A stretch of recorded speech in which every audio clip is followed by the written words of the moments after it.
Hey guys, Clay back here. I apologize if I haven't done a video in a while. I've been very busy.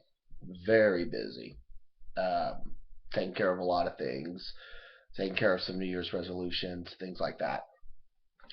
Well, there was some interesting bit of news yesterday.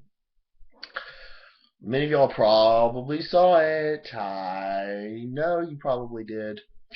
Um, we've got two new casting members of um, Batman Superman. But before I do that, let me reiterate something. My last one. I know people want to criticize me for saying that Paul Rudd would be a great fit for Ant-Man. I said he was playing Hank Pym. At that time, Marvel did not announce which Ant-Man he was playing. He's going to play Scott Lang because Michael Douglas is going to play the old Hank Pym. I still don't think Paul Rudd's a great fit for Ant-Man, but I'm standing by it. Nothing's going to make me change my mind, but I just wanted to clear that up. Uh, Paul Rudd's playing Scott Lang. Michael Douglas will play Hank Pym. That announcement of him playing Hank Pym came about 2 weeks after I posted the video. So bear with that.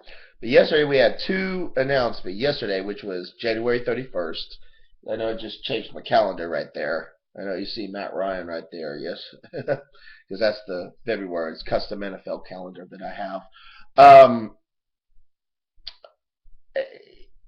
We have two new cast members of the new Batman Superman film. Which, by the way, if you didn't know, and this has also happened since I last posted a video, Batman Superman got moved back from July 17th, 2015, which is now Ant-Man's release date, by the way, to May 6th, 2016, which also Marvel Studios has some movie coming out that day, but I think Marvel's going to move that just just to play it safe. They're not stupid. Um, which tells me there's they dropped the ball on this big time. They I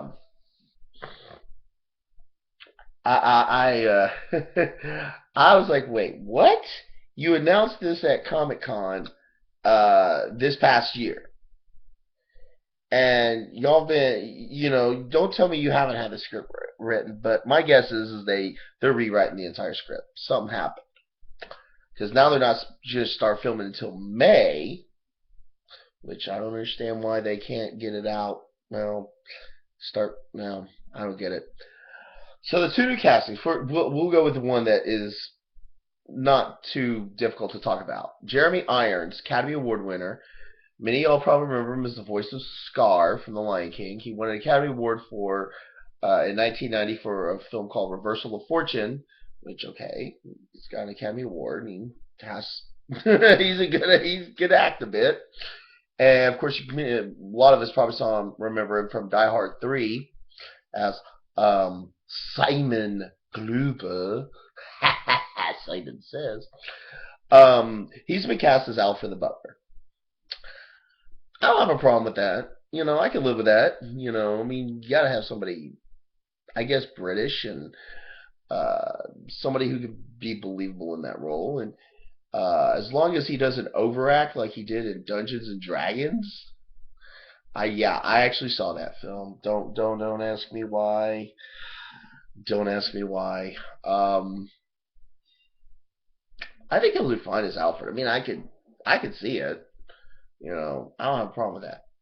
But the real curveball, the real curveball was who they cast as Lex Luthor. Now you look at me. I look like Lex Luthor. I think I could play Lex Luthor. You know. I mean, I got the chrome dome and everything. I got the look of Lex Luthor. I mean, put me in a suit. I can put on a suit and tie, and I can, look. I can look the part. I can look the part of Lex Luthor. I mean, there are rumors. The biggest rumor for the longest time was Bryan Cranston, and just because he played, shaved his head for Breaking Bad, doesn't automatically mean he could be Lex Luthor. That was the biggest rumor for the longest time. Sorry, I got something in my eye. Uh, That was the biggest rumor for the longest time, but that he has denied it for the longest time and things of that nature, which I don't blame him. And then just about a month ago was Joaquin Phoenix who was rumored. And I think he could have done fine if he didn't go, if he doesn't go all crazy, like he has been known to do. But they really threw a curveball on this one. They cast Jesse Eisenberg. Yeah, the same guy that played Mark Zuckerberg in that Facebook movie. And he was recently, I saw him in that Now You See Me, the magician, the illusionist movies, and he was of course in Zombieland. If you look at him, I mean, first off, sometimes when I look at him, sometimes I don't know if I'm looking at him or Michael Cera. All right, now I'll be honest, Jesse Eisenberg is a way better actor than Michael Cera by far. Now, take what I'm saying. Don't take it the wrong way. I'm not saying Jesse Eisenberg is a terrible actor.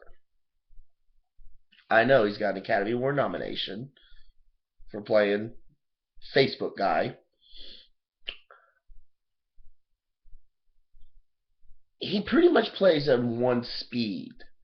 I mean, if you ever watch him, he's fast talking.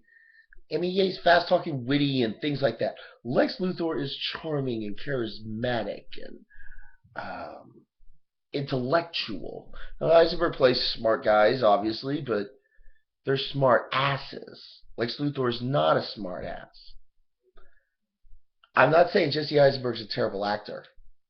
I just don't think he's a good fit for Lex Luthor. I don't.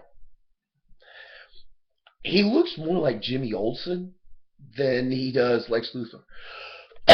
Excuse me.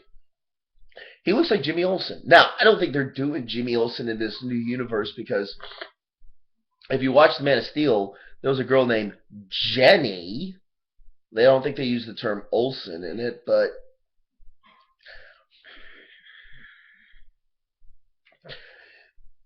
now I really have my worst. I mean, people were really. The internet exploded when Ben Affleck was cast as Batman. It exploded when Gal Gadot was cast as Wonder Woman.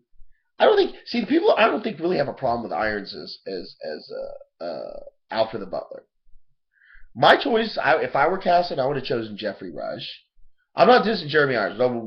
Hold on. Don't get me wrong on that.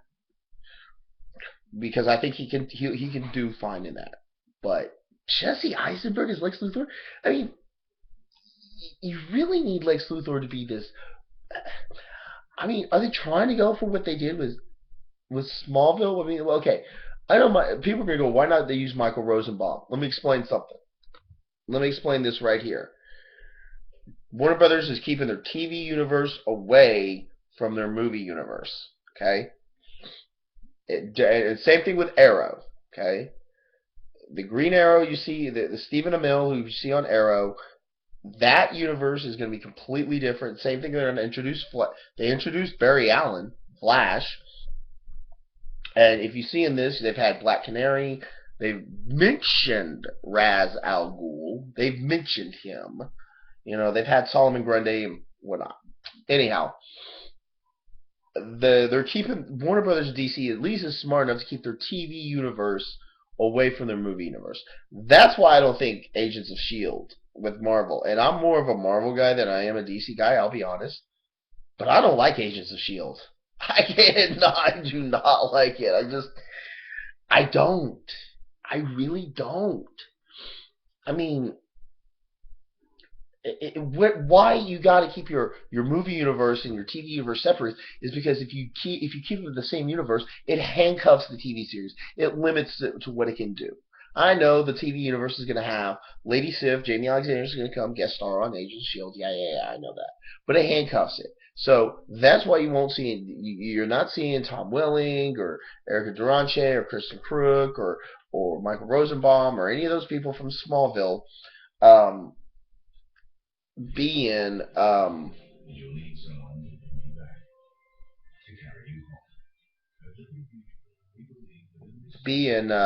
why do people turn on TV? Okay. Never mind. I'll deal with that later. Um, people turn you. That's why you. Sorry, it was something else going on. That's why people use their TV universe separate from the movie universe. But anyhow, I just not crazy about Jesse Eisenberg playing Lex Luthor. I'm just not. I just don't think he's a good fit. I just don't think he's a good fit. He just doesn't. When you look at him, do you see Lex Luthor? I don't see Lex Luthor when you see him. I mean, I don't. So, anyhow, what are your thoughts on Jesse Eisenberg being cast? I just put it straight to the point. He's just not a good fit. I'm not saying he's a bad actor. I'm just saying he's not a good fit. And I really have my worries about this film now with the delay, with this weird casting of off the wall casting that they were doing for this universe. This is why Marvel is ahead of the game.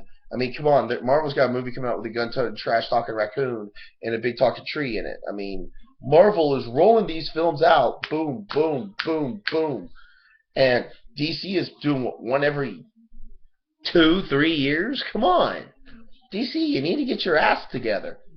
We're ass together, act together. You need to get off your ass and get your act together. All right, Marvel, you know, Kevin Feige drew up a game plan. We're gonna do it. Boom. This is what we're doing. Boom. Boom. Kevin Feige, the head of Marvel Studios. DC, you're like, let's just sit back and see what Marvel's doing, and we can copycat them in a way. And they're basically doing Justice League in the reverse. Not like how Marvel built up to the Avengers, where they introduced, oh, this guy, this guy, this guy, this guy. No, DC wants to do it the opposite way. I mean, it just doesn't make sense to me. All right, leave your comments below. Tell me what you think of Jeremy Irons cast as Alfred Butler, which I'm fine with, and Jesse Eisenberg cast as Lex Luthor. Comment below. Don't forget to subscribe, wherever all that stuff is, okay? I'll try to make more videos. I've been just so busy, guys. I mean, one of my New Year's resolutions was to fix up my credit, and I've been doing a lot of that, you know, on the phone and all that stuff. So,